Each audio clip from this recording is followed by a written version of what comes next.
গরিবের জন্য হজের দিনে, গুনাহ মাফের দিনে, কবরবাসীদের দিনে, নাজাতের দিনে, মাগফিরাতের দিনে, বেহেশতের বাগানে আল্লাহ ঘরে ইবাদত করার, জুমার নামাজ আদায় করার সুযোগ এবং তৌফিক দিয়েছেন। আমরা সকলে বলি আলহামদুলিল্লাহ।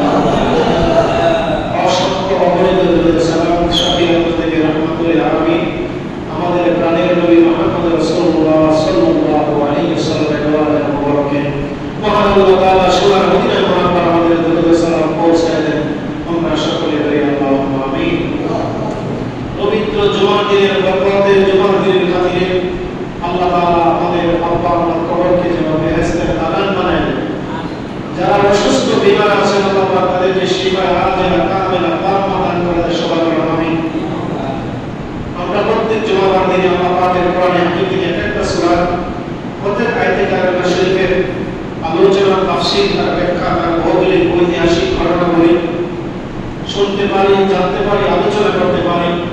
আমি আপনাদের সামনে মহান আল্লাহ পাকের কালামে হাকিম থেকে সূরা আহকাফ, এই সূরাটি অবতীর্ণ হয়েছে মক্কা শরীফের বিদায়। সূরাটির নাম হচ্ছে মাক্কি সূরা।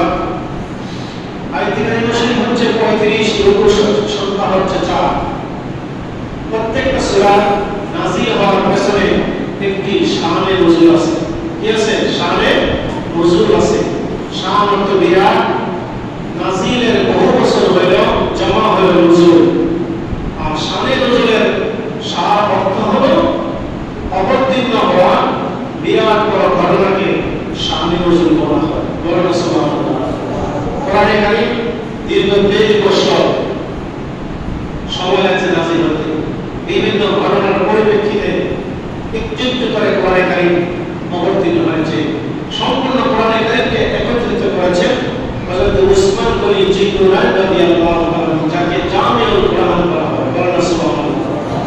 আর এই কোরআনে কারীমের মধ্যে জের, জবর, রক্কা এগুলি প্রদান করেছেন হাজ্জাজ ইবনে ইউসুফ, হযরত হাজ্জাজ ইবনে ইউসুফ রাহমাতুল্লাহি আলাইহি। বলেন সুবহানাল্লাহ। আগে কোরআনে কারীমে জের, জবর এগুলি ছিল না। যখন সম্মানিত উপস্থিতি, সম্মানিত হাজিরিন, এই সূরাটি নাযিল হওয়ার পেছনে স্পষ্ট কথা যে তোমরা তাদেরকে সৃষ্টির কথা বলে স্বীকার করো না, যার ফলে প্রমাণিত যে তারা উপাস্য হওয়ার যোগ্য, বরং তোমরা তাদেরকে সৃষ্ট বস্তু বলে থাকো যা উপাস্য হওয়ার পরিপন্থী। আমরা এক আল্লাহকে মানি। যারা বিভিন্ন ধর্মাবলম্বী, তারা বিভিন্ন ধরনের পূজা করে, অর্চনা করে, বিভিন্ন দেব দেবীকে তারা প্রভু মানে। নাউজুবিল্লাহ বলে সবাই। অর্থাৎ এর চেয়ে বড় নির্বুদ্ধিতার পর প্রশ্নটা কি হতে পারে যে এক আল্লাহকে ছেড়ে এমন এক প্রাণহীন অসহায় বস্তুকে নিজেদের কামনা বাসনা পূরণের জন্য রাখে, যে নিজের শক্তিতে তাদের রাখে, সারা দেওয়ার সামর্থ্য রাখে না। পাথরের এমনকি একটি মূর্তি তার নিষ্প্রাণ দেহের সত্যতা ছাড়া আর কি প্রমাণ করতে পারে? অর্থাৎ কাফের মুশরিকরা যখন হাসরের ময়দানে চরম বিপদগ্রস্ত হয়ে এই সংকট থেকে পরিত্রাণের জন্য তাদের উপাসকদের কাছে সাহায্য চাইবে, তখন তারা তো তাদের সাহায্য করবেই না, বরং তাদের শত্রু হয়ে যাবে এবং অত্যন্ত ক্রুদ্ধ হয়ে বলবে এরা তো আমাদের পূজা করত না এবং শয়তানের পূজা করত। বলে না নাউজুবিল্লাহ। যাই হোক, আল্লাহ পাক এই সূরার মধ্যে কি বলে আমরা সারবত শুনি। বিসমিল্লাহির রহমানির রহিম। আমিন। কোরআনে কারীমের অনেক সূরার প্রারম্ভিকে যেমন আলিফ লাম মিম, আমিন, আইন সিন কফ, তাহা, কফ, নুন, এরকম ধরনের 29 জায়গায় কোরআনে কারীমে আছে। এই হরফগুলোকে বলা হয় হুরুফে মুকাত্তা। বলেন সুবহানাল্লাহ। হরফ হলো বর্ণ, হরফ হলো এক বছর মুফরাদ, তার জমা হলো হুরুফ। এরকম হুরুফ আছে কোরআনে কারীমের 29 জায়গায়। কয় জায়গা আছে? 29 জায়গা আছে। এই হুরুফগুলো হলো হুরুফে মুকাত্তা। মুকাত্তা শব্দের অর্থ বিচ্ছিন্ন হরফ। যেমন আলিফ একটা হরফ, লাম একটা হরফ, মিম একটা হরফ। এর আমরা কি তাফসীর করব? কি ব্যাখ্যা করব? মুফাসসিরুল কেরামগণ এই আয়াত কারিমা সম্পর্কে ব্যাখ্যা দিতে গিয়ে বলেছেন যে এই হরফগুলোর নিগূঢ় তত্ত্ব রহস্য আল্লাহু আ'লামু বিমুরাদিহি, এই সম্পর্কে আল্লাহই ভালো জানেন। বলেন সুবহানাল্লাহ। কেন ভালো জানেন? আল্লাহ কালাম সম্পর্কে কে ভালো জানে? তবে বিভিন্ন মুফাসসির কেরামগণ বলেছেন কেউ যদি, যেমন হাদিস শরীফে আছে, বিনা ওযুতে কোরআনে কারিমের একটি হরফ যদি কেউ তেলাওয়াত করে, পাঠ করে, তার আমলনামার মধ্যে 10 গুণ সওয়াব হবে। কয় গুণ সওয়াব হবে? কোন সময়? বিনা ওযুতে। বিনা ওযুতে বলতে আবার নাপাকি অবস্থা নয়, জুনুব অবস্থা নয়। যাদের উপর গোসল ফরজ সে কিন্তু কোরআন তেলাওয়াত করতে পারবে না। বলা হচ্ছে বিনা ওযুতে, মানে আপনি পবিত্র কিন্তু আপনার ওযু নাই। বিনা ওযুতে যদি আল্লাহ পাকের একটি হরফ যদি কেউ তেলাওয়াত করে, তার আমলনামার মধ্যে 10টা সওয়াব আল্লাহ তাআলা দান করে দিবেন। এবার আসে ওযুর সাথে। ওযুর সাথে যদি কেউ কোরআন তেলাওয়াত করে, তাহলে তার প্রত্যেকটা হরফের বিনিময়ে আল্লাহ তাআলা 25 গুণ সওয়াব দান করে দিবেন। নামাজের মধ্যে যদি কেউ কোরআন কারীম শুনে তেলাওয়াত করে, এক হরফের বিনিময়ে আল্লাহ তাআলা 100 গুণ সওয়াব দান করবে। আর যদি কেউ ব্যাখ্যা সহ, তাফসীর সহ বিস্তারিতভাবে আল্লাহ পাকের কোরআনের কোরআনী হাকিম সে বুঝবে, আল্লাহ রাব্বুল আলামিন তার আমলনামার মধ্যে 700 গুণ পর্যন্ত সওয়াব দান করবে। এবার সংক্ষেপে যাচ্ছি। আলিফ দ্বারা বলা হচ্ছে, আলিফে বোঝানো হচ্ছে আল্লাহ। লাম দ্বারা বলা হচ্ছে জিবরাইল আলাইহিস সালাম লিখতে, জিবরাইলের শেষ হরফ হলো জিবরাইল, মানে নাম। অর্থাৎ আল্লাহ তাআলা জিবরাইল আলাইহিস সালামের মাধ্যমে, মিম দ্বারা হচ্ছে মুহাম্মদ সাল্লাল্লাহু আলাইহি সাল্লাম। আল্লাহ রাব্বুল আলামিন হযরত জিবরাইল সালামের মাধ্যমে নবী মুহাম্মদ রাসূলুল্লাহ সাল্লাল্লাহু আলাইহি সাল্লামের কাছে কোরআনে কারীম নাযিল করেছে। বলেন সুবহানাল্লাহ। এই কোরআনে কারীমের আয়াতগুলো, ওহীগুলো আল্লাহর পক্ষ থেকে কে নিয়ে আসতো? জিবরাইল। কে নিয়ে আসতো? জিবরাইল আলাইহিস সালাম। আওয়াজ দিয়ে বলি মারহাবা। তো আলিফ লাম মিম এই হরফগুলো পড়তে গিয়ে এক একটা হরফ, আবার আলিফ লিখতে কিন্তু 3টা হরফ। আলিফ লিখতে কয়টা হরফ? আলিফ লাম ফা। আলিফ, আলিফ যদি কেউ পড়ে 10টা সওয়াব, লাম পড়লে 10টা সওয়াব, মিম পড়লে 10টা সওয়াব, 3 10 কত হইছে? সওয়াব কত হইছে? 30 গুণ সওয়াব হইছে। বলুন সুবহানাল্লাহ। লাম লিখতে আমার লাম আলিফ, এরপর আবার মিম, এখানে 3 হরফ, আবার 30টা। মিম লিখতে মিম ইয়া মিম, মিম ইয়া মিম, 30টা হরফ, আবার এখানে 30টা হরফ, 3 10 30। তাহলে বোঝা গেল 3 30 এর 90 সওয়াব পাওয়া গেছে। বলুন সুবহানাল্লাহ। আরো বেশি 10 10 করতে করতে যদি 10 10 করতে 30 এর 300 সওয়াব হয়েছে। বলুন সুবহানাল্লাহ। বাড়ানো কমে কমে। মান জাআ বিল হাসানাতি ফালাহু আশরু আমসালিহা। কেউ যদি ভালো কাজ করে, নেক কাজ করে, 10 10 হইতে হইতে 5 হইতে হইতে তার আমলনামার মধ্যে crore crore million billion trillion এর চেয়ে বেশি বেগাইরে হিসাব, যার কোনো সংখ্যা নাই। আল্লাহ পাক বলেন দুনিয়ার মানুষের কাছে হিসাব নাই, কিন্তু আমার কাছে একটা হিসাব আছে। বলেন সুবহানাল্লাহ। এই হিসাবটা কত? এটা আল্লাহ জানে। এই হিসাবটা কত? কে জানে? আল্লাহ। দুনিয়ার মানুষ পৃথিবীর শুরু থেকে শেষ পর্যন্ত সব হিসাব মানুষের কাছে নাই। কার কাছে আছে? বিসমিল্লাহির রহমানির রহিম। আমিন। তানসীলুল কিতাবি মিনাল্লাহি আজিজিল হাকীম। এই মহাগ্রন্থ পরাক্রমশালী প্রজ্ঞাময় আল্লাহর নিকট হতে অবতীর্ণ হয়েছে। মা খালাকনাস সামাওয়াতি ওয়াল আরদা ওয়া মা বাইনাহুমা ইল্লা বিল হাক্কি ওয়া আজালিন মুসাম্মা। আকাশমণ্ডলী, পৃথিবী এবং ওদের মধ্যস্থ সমস্ত কিছু আমি সঠিকভাবে নির্দিষ্ট কালের জন্য সৃষ্টি করেছি। এই কথা বলেছেন আল্লাহ। বলেন সুবহানাল্লাহ। আকাশ জমিন, এই ফাতিরুস সামাওয়াতি ওয়াল আরদ, আসমান জমিনের একমাত্র সৃষ্টিকর্তা হচ্ছে আল্লাহ। আল্লাহ বলেন নির্দিষ্ট সময়ের জন্য আমি আল্লাহ কি করে রাখছি? নির্ধারণ করে রাখছি, একটা সময় দেওয়া আছে। والذين كفروا عما ينزلون معرضون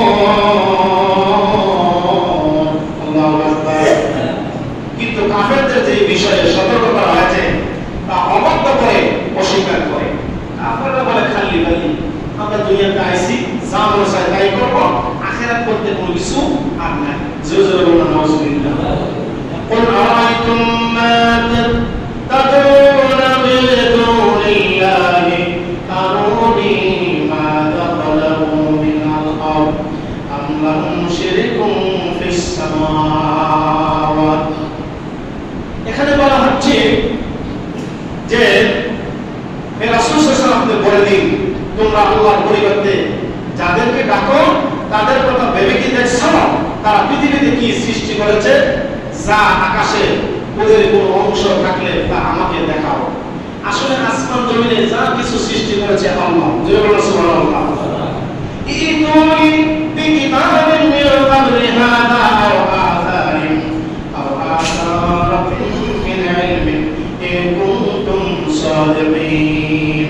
যদি কাফেররা মনে করে যে আমরা এটা ওইটা সৃষ্টি করেছি, আল্লাহ বলছেন হে নবী আপনি বলেন তারা কোনটা সৃষ্টি করছে আমাকে দেখাই দিতে বলেন। ওদের কোনো অংশ থাকলে আমাকে দেখান, আর পূর্ববর্তী কোনো গ্রন্থ পরস্পরগত কোনো জ্ঞান থাকলে আমার কাছে তা উপস্থিত করুন। ইন কুনতুম সাদিকিন, আর বলছে তোমরা যদি সত্যবাদী হও তাহলে আমার কাছে তোমরা উপস্থিত করে দেখা দাও। ওমান আদাল্লু মিম্মা ইয়াদউ মিন দুনিল্লাহ মান লা ইস্তাজিবু লাহু ইলা ইয়াউমিল কিয়ামাতি ওয়া হুম আন দুআইহিম গাফিলুন। যে ব্যক্তি আল্লাহ ভিন্ন এমন কিছুকে ডাকে যাকে কিয়ামত পর্যন্ত ডাকলেও সাড়া দেবে না, তার চেয়ে অধিক বিভ্রান্ত আর কে হতে পারে? জোরে বলুন নাউজুবিল্লাহ। আমরা কারা ডাকি? বলেন না কারা ডাকি? বলেন নাকি আল্লাহর নামে দোষী আছে কারা ডাকে? আমরা আল্লাহ ডাকি, আর এরা ভগবানকে ডাকি। দেখেন না পূজা করে সকালবেলা দিয়া ওই বাড়ির মধ্যে আগরবাতি লয় দিয়া দেখবেন কি যে কি করতে আছে, বিভিন্ন ধরনের মন্ত্র করতে আছে। আর আমরা সকালবেলা আল্লাহকে ডাকি, রাতের বেলা ডাকি, বিকাল বেলা ডাকি, আর ঘুমানোর সময় আমরা আল্লাহকে ডাকি আল্লাহুম্মা বিইসমিকা ওয়া আমুতু ওয়া আহইয়া। বলেন সুবহানাল্লাহ। ঘুমানোর সময় বলেননি হে আল্লাহ আল্লাহুম্মা বিইসমিকা, তোমার নামে, আল্লাহুম্মা বিইসমিকা, আল্লাহ তোমার নামে আমি কি করতেছি, ওয়া আমুতু ওয়া আহইয়া, আমি মরতেছি আর এই মৃত্যু থেকে তুমি আমারে আবার জীবিত করিও। সুবহানাল্লাহ। আবার ঘুম থেকে ওঠার পরে বলি আলহামদুলিল্লাহিল্লাযী, আমার সাথে বলেন আলহামদুলিল্লাহিল্লাযী আহিয়ানা বা'দা মা আমাতানা ওয়া ইলাইহিন নুশুর। জোরে বলো সুবহানাল্লাহ। দোয়া কিন্তু জানে না, দোয়া কিন্তু করি না, দোয়া কিন্তু নাই, কিন্তু সব জায়গায় দোয়া আছে, আছে না নাই? দোয়া না থাকলে সমস্যা। দোয়া নাই তোমার কাছে কোরআন নাই, দোয়া নাই তোমার কাছে হাদিস নাই, দোয়া নাই তোমার কাছে নামাজ নাই, দোয়া ছাড়া তুমি কি করবে? প্রত্যেকটা আল্লাহ পাক রব্বুল আলামিনের কোরআনে কারীমের আয়াতে কারীমা হচ্ছে আমাদের কাছে আল্লাহর কাছে ফরিয়াদ। জোরে বলো সুবহানাল্লাহ। আলহামদুলিল্লাহিল্লাযী আহিয়ানা, আল্লাহ ওই আল্লাহ তাআলার সমস্ত প্রশংসা আমি করছি। আহিয়ানা, আল্লাহ আপনি আমাদেরকে জীবিত করেছেন। বলেন সুবহানাল্লাহ। কেমনে করেছেন? বাদামা আমাতানা, বাদুন শব্দের উত্তর পরে আমাতানা, মৃত্যুর পরে। তাহলে বোঝা গেল আমরা যখন ঘুমায়া যাই আমাদের দেহের ভিতরে কিন্তু রূহটা তখন থাকে না, রূহ আল্লাহ আরশ আজিমে চলে যায়, রূহ দুনিয়া সওয়ার করে আল্লাহ পাক রব্বুল আমিন বান্দার ভিতরে রূহ তখনই দেয়া দেয় যখন কেউ বান্দাকে ডাকে। জোরে জোরে বলুন সুবহানাল্লাহ। আলহামদুলিল্লাহিল্লাযী আহিয়ানা বা'দা মা আমাতানা, আল্লাহ তোমার কাছে শুকরিয়া জানাই তুমি আমারে মৃত্যুর পরে জীবিত করেছো এবং তুমি আমারে ওয়া ইলাইহিন নুশুর, আবার আমারে হাসরের ময়দানে একদিন একত্রিত করবা। তুমি আল্লাহর প্রশংসা করেছি। জয় বলো সুবহানাল্লাহ। প্রশংসা কার? আল্লাহ। জয় বলো প্রশংসা কার? আল্লাহ। আল্লাহ বলতেছে এমন কাফের জাতি কি হতে পারে যে আমি আল্লাহর ছাড়া গাছের ডাকে, সূর্যের ডাকে, মূর্তির ডাকে তাকে ভগবান বলে, যে তার সাথে চোখ নাড়তে পারে না, হাত নাড়তে পারে না, কথা বলতে পারে না, এমন বিভ্রান্তিকর মানুষ, এমন অজাতি, এমন নাফরমান কে হইতে পারে? গতকাল না পরশু দেখছি এক বক্তা হিন্দুর ছবি লইয়া, মূর্তি লইয়া সে বলতেছে যে হিন্দুরা কাফের না। জোরে বলুন নাউজুবিল্লাহ। এবার আপনি যারা আমার সাথে আসেন হিন্দু কাফের না তো কি? আর হিন্দু কাফের না কি? ইন্নামাল মুশরিকুনা নাজাস, আল্লাহ পাক কোরআনে কারিমে বলেছেন যারা আমাকে ছাড়া কাউকে যদি আমার সমকক্ষ মনে করে তাহলে সে মুশরিক। তাহলে সে কি? এরা মূর্তি পূজা করে কি করে না? করে না। এরা মূর্তির কাছে চায় কি চায় না? চায়। তো কাফেরের বাংলা হলো গোপন করা, অস্বীকার করা। আল্লাহ যে এক, এই কথা শুধু মুখে বললে হবে না, আল্লাহ পাক এক হিসাবে আল্লাহর একত্বতা ঘোষণা করতে হবে, এক আল্লাহর ইবাদত করতে হবে। আল্লাহর ইবাদত ছাড়া অন্য কারো ইবাদত করা কি যাবে? যাবে না। তো কাজে সে যদি আল্লাহর ইবাদত করে না, নিশ্চয় সে মুশরিক। সে কি? নিশ্চয় মুশরিক। ইন্নামাল মুশরিকুনা নাজাস, আল্লাহ পাক বলেছেন সমস্ত মুশরিকরা হচ্ছে নাপাক। জোরে জোরে বলুন নাউযুবিল্লাহ। তাহলে আপনি কেমনে বললেন যে হিন্দুরা কাফের না? কথা সে বুঝাইছে কাউকে কাফের বলা যাবে না। আরে কাফের তো আপনি কাফেরই বলবেন, কিন্তু কোন মুসলমানকে কাফের বলা ঠিক বলে না। মুসলমানকে কাফের বলা ঠিক হবে না। তবে মুসলমান যদি জেনে শুনে কুফরি করে তাহলে সেটা আবার তওবা করতে হবে। কি করতে হবে? আরে কথা বলেন, কি করতে হবে? জেনে শুনে ঈমান বিক্রি করা যাবে না। যেহেতু লুকমান হাকিম ওনার ছেলেকে বলে ইয়া বুনাইয়া লা তুশরিক বিল্লাহ ইন্না শিরকা লা যুলমুন আযীম। এ ছেলে আকিমিস সালাহ, আল্লাহর ইবাদত করো আর আল্লাহর সাথে কাউকে শরীক করা যাবে না। কারণ যদি শিরিক করো, শিরিক হচ্ছে মস্ত বড় গুনাহ। যত বড় গুনাহ আছে সবচেয়ে বড় গুনাহ হলো শিরিক। আল্লাহ শিরিক ছাড়া অন্য ছোট ছোট গুনাহগুলি আল্লাহ পাক বান্দার তওবার মাধ্যমে আল্লাহ তাআলা মাফ করে দিবেন। সুবহানাল্লাহ, সুবহানাল্লাহ। যদি আল্লাহকে ছাড়া কারো কাছে হাত পাতে তাহলে কি হয়ে যাবে? সব খালিবালি হয়ে যাবে, বিনাশ হয়ে যাবে। কারণ আল্লাহ পাক বলেছেন আমি ছাড় দেই, ছেড়ে দেই না। আমি কিন্তু বান্দার ছাড় দেই, যখন আমি ধরি তখন কিন্তু আমি তাকে শেষ করে নিপাত করে ছাড়ি। জুড়ে বলুন সুবহানাল্লাহ। কারণ কয়শো বছর যুদ্ধ করছে? 400 বছর। কিন্তু 400 বছর করার পরে শেষ হয়ে গেছে। নমরুদ খুদাই দাবি করছে, ছোট্ট একটা ল্যাংড়া মশা নাকের ভেতর দিয়ে ঢুইকা মাথার মস্তিষ্কে ঢোকার পরে 1 মাস জুতার বাড়ি খাইয়া শেষ পর্যন্ত সে লাঞ্ছিত হয়ে মারা গেছে। জোরে বলুন আল্লাহু আকবার। জোরে বলুন নাউযুবিল্লাহ। তাহলে আমরা এক আল্লাহ ছাড়া অন্য কারো কাছে মাথার মতন। ওয়াইদা হুশিরান নাস কানু লাহুম আদাও ওয়া কানু বিইবাদাতিহিম কাফিরিন। আল্লাহু আকবার। ওয়াইদা হুশিরান নাস, যখন হাসরের মানুষকে একত্রিত করা হবে তখন তারা ওদের শত্রু হবে। কারা শত্রু হবে জানেন? কাফেররা তো তাদের মূর্তির দিকে তারা তাকাইব। খ্রিস্টানরা যে গির্জায় গেছে তারা ওই দিকে তাকাইব যে আমাদেরকে সাহায্য করে কিনা। মুসলমান তাকাবে যে আমরা আল্লাহর ইবাদত করছি। বলেন না সুবহানাল্লাহ। মুসলমান কার সাহায্য করবে? আল্লাহ। আর তারা কাফেররা চাইবে তাদের মূর্তির কাছে। মূর্তিরা হেরা বলবে আমরা তো আমার অস্তিত্ব বিহীন, আমরা তোমাদের সাহায্য করবো কেমনে?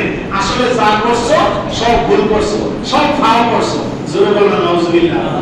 আমরা যে আমাদের সেজদা দেই, আমাদের সেজদার দাম আছে না নাই? আমি প্রতিদিন তাফসীর পড়ি অসুস্থ শরীর নিয়ে। গত রাতে তাফসীর ইবনে কাসির সূরা আসহাবে কাহাফ যে গত জমা আলোচনা করেছি, একটা আয়াতের ব্যাখ্যা কিয়ামত পর্যন্ত শেষ হইব না। সুবহানাল্লাহ। আল্লাহ কানাল বাহরু মিদাদাল লিকালিমাতি রাব্বি। আল্লাহ পাক বলেছেন এই নবী আপনি বলে দেন যদি সাগরের পানি কালি হয়, দুনিয়ার জমিন যদি মাটি হয়, গাছ যদি কলম হয়, কলম দিয়ে লিখবে, সাগরের পানি দিয়ে কালি বানাবে, পৃথিবীর মাটিকে কাগজ বানাবে। লিখতে লিখতে সাগরের পানি শুকিয়ে যাবে, কাগজও শেষ হয়ে যাবে, কালিও শেষ হয়ে যাবে। কিন্তু আল্লাহ পাক বলেছেন আমি আল্লাহর প্রশংসা বাকি থাকবো। সুবহানাল্লাহ। আল্লাহ কানাল বাহরু মিদাদাল লিকালিমাতি রাব্বি। এই বাকি আয়াতটা আমার মনে নাই। নাফিদাল বাহরু কাবলা আন তানফাদা রাব্বি ওয়ালাউ জিনা বিরাব্বিহি আহাদা মাদাদা।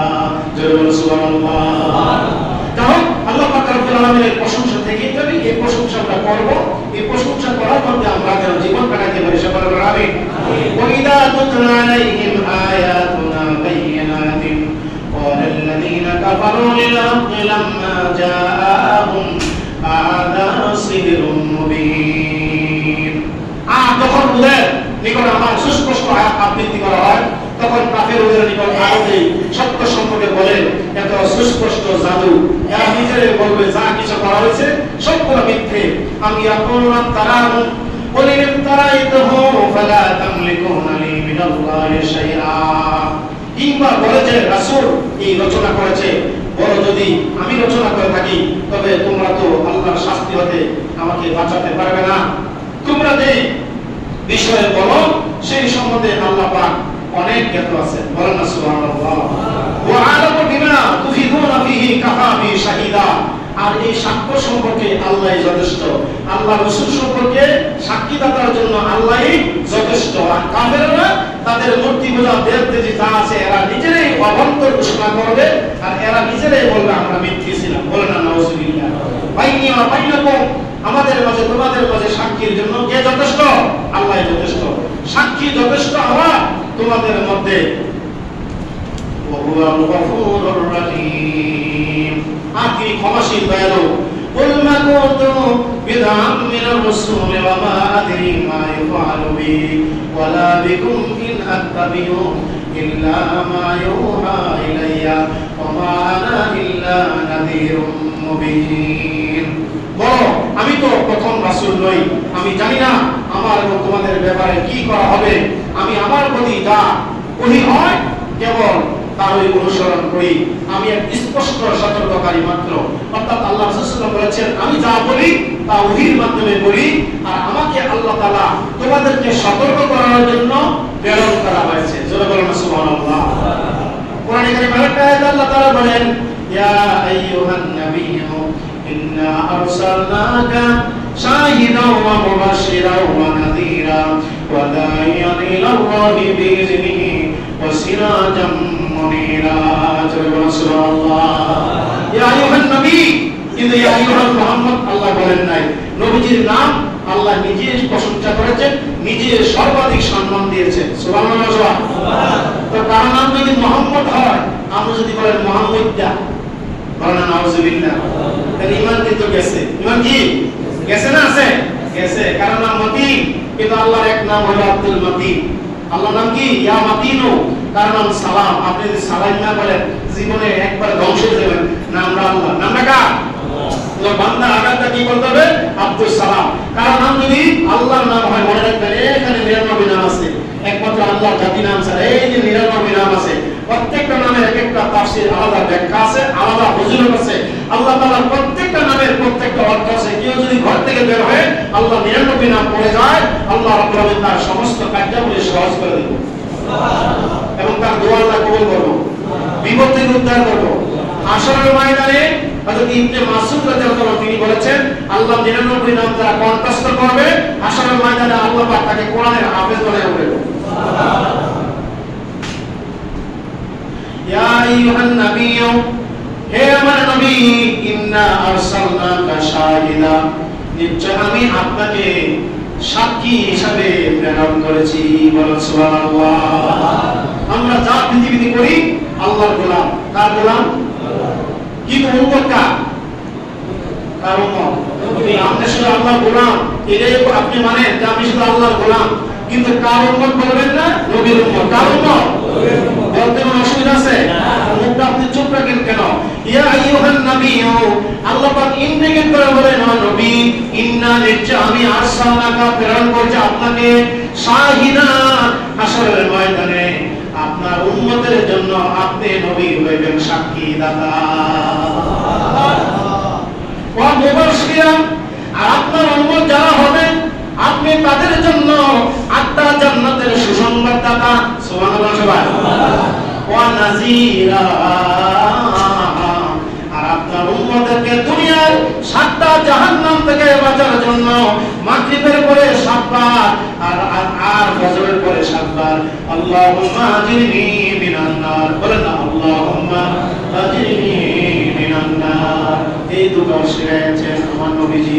আল্লাহ বলেন ও নবী, আপনাকে আপনার উম্মতের জন্য সাক্ষী হিসেবে, জান্নাতের সুসংবাদ প্রদানকারী হিসেবে, আর জাহান্নামের ভয় ভীতি প্রদর্শনকারী হিসেবে আমি আল্লাহ আপনারে প্রেরণ করেছি, বলেন সুবহানাল্লাহ। ওয়া দাইয়ান ইলাল্লাহ, আল্লাহু আকবার। ওয়া দাইয়ান ইলাল্লাহ,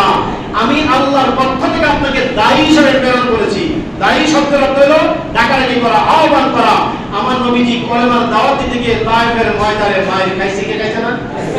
আমি তো একটা চটকানো খাই না, আমার জিহ্বা কখনো ছিল একটা আঘাত করা হয় নাই, একটা পশম ছিল না, জামাও ছিল না, একটা থাপ্পড় খাই নাই।